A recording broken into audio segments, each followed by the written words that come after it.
माहेरची साडी सिनेमामुळे एका लहान मुलाचा जीव गेला होता. अलका कुबल यांना नाईलाजाने कमी पैशात हा सिनेमा करावा लागला.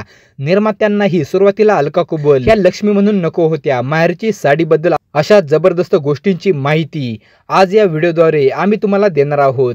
मराठी सिनेमाच्या इतिहासातील माहेरची साडी हा सर्वात सक्सेसफुल सिनेमा आहे. 1991 साली आलेल्या या सिनेमाने कमाईचे सारे रेकॉर्ड तोडून टाकले होते. अवघ्या काही लाखात बनलेल्या या सिनेमाने 1991 साली 12 करोड रुपये कमावले होते. 1991 सालचा हा महाराष्ट्रातच नाही तर संपूर्ण भारतात सर्वाधिक कमाई करणारा मराठी चित्रपट होता. माहेरची साडी हा चित्रपट 18 सप्टेंबर 1991 रोजी प्रदर्शित झाला होता. लक्ष्मीकांत बेर्डे आणि अशोक सराफ यांचे कॉमेडी सिनेमे जोरदार चालत, त्यामुळे सुरुवातीला चित्रपटाला थंड प्रतिसाद मिळाला. सुरुवातीला हा चित्रपट कोल्हापूर, सांगली भागात प्रसिद्ध झाला. त्यामुळे काही थिएटरमध्ये तिकिटावर लकी ड्रॉ ठेवून साड्या वाटण्यात आल्या. काही ठिकाणी प्रत्येक तिकिटासोबत एक रुमाल वाटण्यात आला. यानंतर सिनेमाची पॉझिटिव्ह वर्ड ऑफ माउथ वेगाने पसरली. मग पुणे, मुंबई येथे चित्रपट प्रसिद्ध झाल्यावर हाऊसफुल झाला. माउथ पब्लिसिटीमुळे चित्रपट एवढा प्रसिद्ध झाला की ग्रामीण भागातील थिएटरमध्ये प्रचंड गर्दी उसळायची. जे मिळेल ते वाहन करून लोक चित्रपट बघायला जायचे. एसटी सुद्धा तालुक्यातील थिएटरमध्ये लोकांना सोडून मग डेपोत जायची. लोक सांगतात, सिनेमाच्या थिएटरमध्ये जेव्हा कुणी मागे वळून पाहिले तर अक्षरशः अख्खं थिएटर रडताना दिसायचं. पुण्यातील प्रभात चित्रपटगृहात तो तब्बल 127 आठवडे चालला. गिरगावातील रॉक्सी आणि सेंट्रल सिनेमा अशा चित्रपटगृहात एकूण 101 आठवडे हा चित्रपट दाखवला जात होता.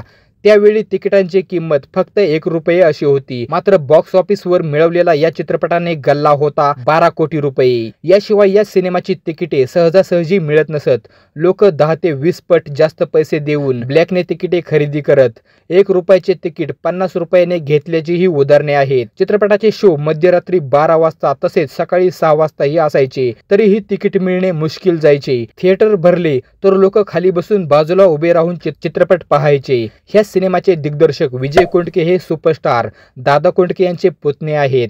यांनी मैंने प्यार किया फेम भाग्यश्री पटवर्धन हिची लीड रोलमध्ये निवड केली होती. तिचा मैंने प्यार किया या सिनेमात भाग्यश्रीचे सोज्वळ रूप प्रेक्षकांना भावले होते. त्यामुळे माहेरची साडी या सिनेमातील सोशिक सुनेच्या भूमिकेत भाग्यश्री अगदी फिट बसेल असे विजय कोंडके यांना वाटले होते. पण भाग्यश्री यांनी हा चित्रपट नाकारला. अखेर त्यांनी भाग्यश्रीऐवजी दुसऱ्या अभिनेत्रीला चित्रपटासाठी साईन करायचे ठरवले. अलका कुबल यांची लेक चालली सासरला या चित्रपटातील हुंडाबळी असलेल्या सुनेची भूमिका गाजली होती. त्यामुळे विजय कोंडके यांनी अलका कुबल यांना चित्रपटात घेतले. मात्र अलका कुबल यांना त्यांनी खूप कमी मानधन दिले. त्यामुळे त्यांनीही सुरुवातीला नकार दिला. मात्र कथा आवडली म्हणून त्यांनी खूप दिवसानंतर होकार दिला. त्यानंतर इतिहास घडला. या चित्रपटानंतर अलका कुबल घराघरात पोहोचल्या. आजही अलका यांना माहेरची साडी या चित्रपटासाठीच ओळखले जाते.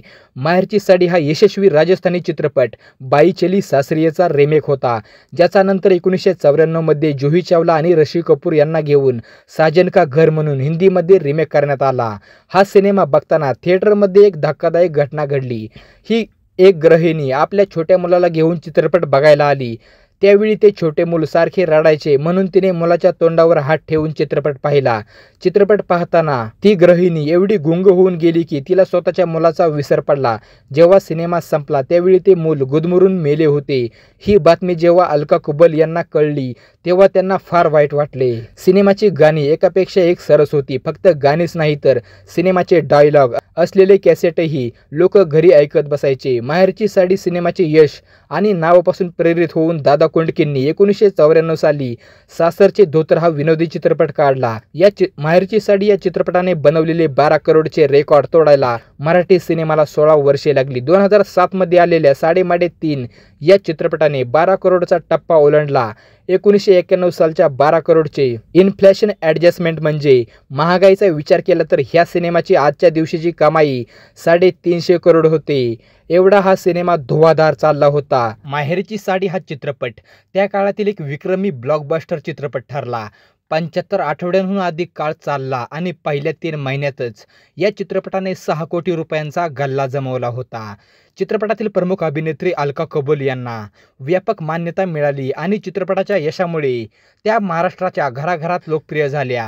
हा चित्रपट मूळचा गुजराती चित्रपट बाई चली सासरियेचा रिमेक होता आणि नंतर साजन का घर म्हणून हिंदीमध्ये माहेरची साडी या चित्रपटाचा रिमेक करण्यात आला होता। माहेरची साडी हा त्यावेळचा सर्वाधिक कमाई करणारा मराठी चित्रपट होता। चित्रपटाच्या यशाचे प्रमुख कारण म्हणजे चित्रपटगृहांमध्ये 75 आठवडे प्रदर्शित झालेला असाधारण कार्यक्रम। पुण्यातील प्रतिष्ठित प्रभात टॉकीज मध्ये माहेरची साडी हा चित्रपट 2 वर्षांहून अधिक काळ चालला। माहेरची साडी हा चित्रपट अलका कुबल यांच्यासाठी एक महत्त्वाचा टप्पा होता, ज्यामुळे त्या महाराष्ट्रातील घराघरात एक ओळखली जाणारी व्यक्ती बनल्या। माहेरची साडी या चित्रपटाच्या यशामुळेच 1994 मध्ये जुही चावला आणि ऋषी कपूर यांच्या प्रमुख भूमिका असलेला साजन का घर हा हिंदी चित्रपट बनवण्यात आला होता। तर ह्या होत्या माहेरची साडी या सिनेमाबद्दलच्या काही जबरदस्त गोष्टी। तर मंडळी, तुम्हाला माहेरची साडी या सिनेमाबद्दलच्या आणखी काही खऱ्या गोष्टी माहिती आहेत का? माहिती असतील तर मला कमेंटमध्ये नक्की कळवा। आणि माहेरची साडी तुम्ही चित्रपट पाहिला असेल तर तुम्हाला हा चित्रपट कसा वाटला होता मला कमेंट करून नक्की सांगा। आणि असेच नवनवीन व्हिडिओज पाहण्यासाठी व्हिडिओला लाईक आणि चॅनेलला सबस्क्राईब करायला बिलकुल पण विसरू नका।